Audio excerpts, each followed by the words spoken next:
Ótica Araújo oferece excelência no atendimento e qualidade em óculos solares e de grau.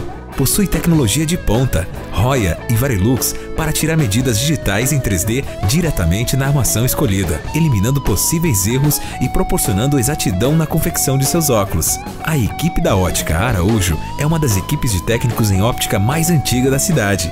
Ótica Araújo. Aqui o cliente negocia com os proprietários. Olá! O programa Instinto Materno de hoje vai falar sobre a separação dos pais. Sobre esse assunto, conversamos com a psicóloga Adriana Montini e com a doutora Mônica, advogada. Elas vão nos explicar os aspectos psicológicos e os aspectos legais da separação. Eu sou a Aline Worm e esse é o Instinto Materno.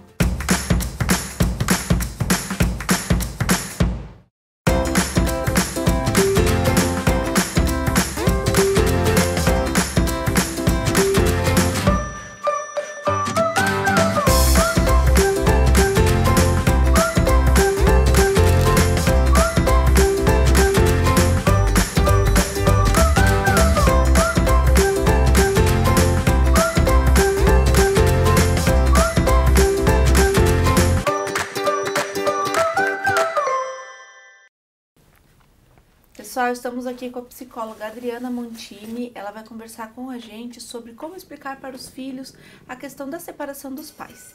Tudo bem, Adriana? Tudo bem, Aline. É um assunto bem complexo esse, né? Porque os filhos acham que os pais vão ser sempre pai e mãe juntos na mesma casa pro resto da vida.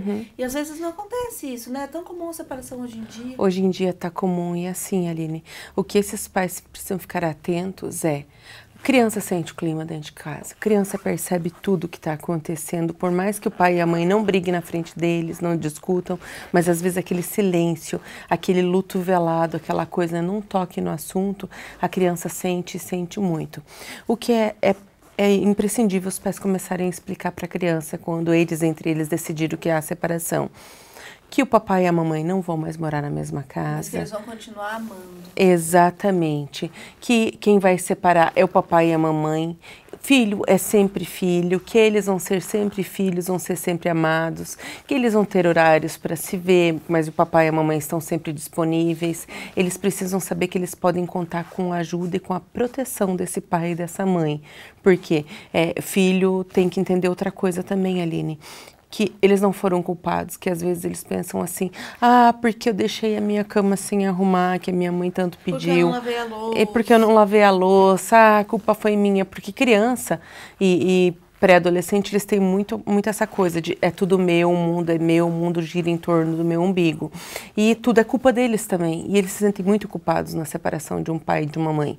Porque às vezes muito daquelas brigas, eles sabem que começou, só deflagrou porque a louça, não briga com ele também não precisa lavar a louça, não sei o que, você está sempre reclamando, você não apoia nunca, sabe? É uma situação que a gente não percebe, mas são coisas pequenas e as crianças acabam se sentindo culpadas. Acabam se sentindo muito culpadas. Então a gente tem que colocar para esse filho, para essa filha, que eles vão continuar sendo amados, que a gente vai ter mais uma casa para somar, que a gente vai ter mais um lugar diferente para ir, que vai ser a casa da mãe, porque nem sempre é só o pai que sai de casa, às vezes é a mãe que sai de casa. Então eles vão ter duas casas agora em vez de uma. E nessa outra casa que esse pai ou essa mãe formar, diferente dessa onde que a criança está acostumada, que tem um cantinho dele, que tem um travesseiro dele, as coisas dele, que tenha uma coisa dele lá. Falou assim: aqui é o seu quarto, aqui é o seu canto, aqui vai ser seu, e que não é de mais ninguém, tá? É muito importante. Aquele quarto é das crianças, ou se tiver mais que uma, é das crianças, aquele lugar é deles, tem o travesseiro deles, a coisa exclusiva, para eles sentir: lá eu também tenho um canto meu, eu também pertenço àquele lugar. E Adri, às vezes acontece, normalmente, né, os pais casam de novo, né? Então tem novas estruturas familiares, né? E como que explicar para a criança que vai chegar, inserir esse novo membro na família? O certo quando você começou a namorar com a pessoa, já e apresentar para a criança, como é que funciona? Então, aí tem duas coisas diferentes, né? A idade e o entendimento dessa criança ou desse pré-adolescente, porque assim, às vezes a criança é muito carente ou muito apegada e a criança se apega demais àquele namorado ou àquela namorada do pai ou da mãe. E então a criança começa a ter vínculos. E de repente aquele relacionamento não dá certo.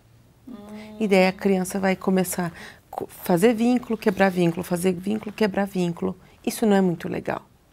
Isso é meio prejudicial. Então, só apresente essa pessoa quando você tiver certeza que aquele relacionamento está duradouro, porque a gente sabe de casos aí que o pai tem uma namorada a cada mês, a mãe às vezes de 6 em 6 meses troca de namorado, e a criança vai fazendo vínculo com essas pessoas e que é meio difícil. O tempo de ficar com o seu filho é o tempo de ficar com o seu filho. Só agregue esse namorado ou namorada quando essa pessoa veio para ficar na sua vida. Né? Quando for um relacionamento fixo, sabe? E quando os pais brigam na frente dos filhos, né? É péssimo, porque assim, vamos evitar isso. Eu sei que hoje com as separações existem muitos casos, depois a doutora vai falar de alienação parental, é muito prejudicial isso, não só nos termos jurídicos, mas na questão emocional para a criança, porque a criança vai vendo um modelo que não é para ela ficar marcada naquele modelo. É um modelo muito complicado, é um modelo de gente ainda que está com luto mal resolvido, que está com dor mal, sabe? Não resolveu a dor dele, então está colocando a criança no meio daquele dor. Então, esse luto, que são de mortes não simbólicas, que o casamento é uma morte não simbólica, esse luto precisa ser bem resolvido. Por isso que eu sempre digo para pais e mães, quando vocês forem querer separar, procure a ajuda de um profissional, de um psicólogo, de terapeuta, para resolver essa questão primeiro entre vocês dois. E o atendimento psicológico, né, para a criança e para os pais, é bom quando eles vão se separar? É excelente, Aline, é excelente, porque às vezes esse pai e essa mãe não têm estratégias bem resolvidas, porque se eles não conseguiram resolver esse casamento, né, na separação é mais difícil ainda. É uma morte simbólica. É uma morte simbólica, e essas mortes simbólicas, elas precisam de ajuda de terapêutica. E eles precisam que esse terapeuta tenha uma especialização em terapia de casal, seja um terapeuta que já lide com crianças e adolescentes, para colocar para essa família, que é uma morte simbólica, que tem as fases do luto, tem negação, tem a barganha, tem a raiva, sabe? Tem a depressão e a aceitação. E essas fases dentro de uma terapia, sendo trabalhadas, nossa, deixarão menos sequelas para esse casal e menos sequelas para essas crianças. Porque às vezes acontece dos pais se separarem e as crianças ficam pensando assim, todo mundo que eu gosto vai embora da minha vida. Todo mundo me abandona.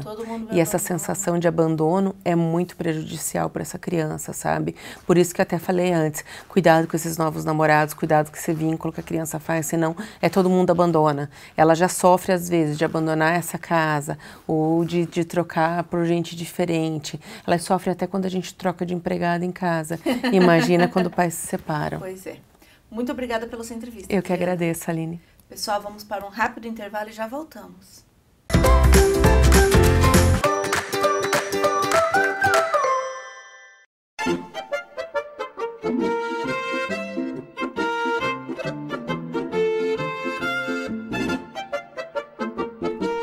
Restaurante Bar do Alemão. Venha saborear uma deliciosa feijoada com uma grande variedade de acompanhamentos. Traga sua família e os amigos para um happy hour com música ao vivo, porções super caprichadas e o chopp mais gelado de Cascavel.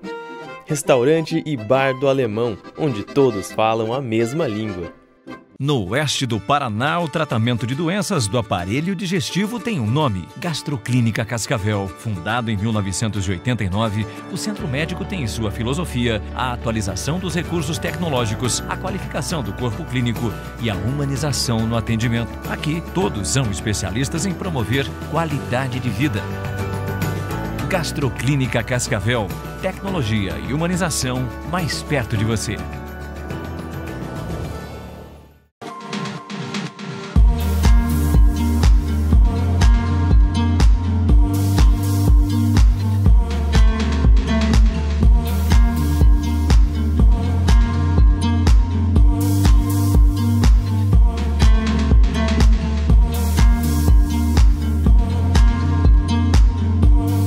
Gran Casa Móveis, transformando sonhos em realidade. Rua Marechal Cândido Rondon, 1931, esquina com a Rua São Paulo.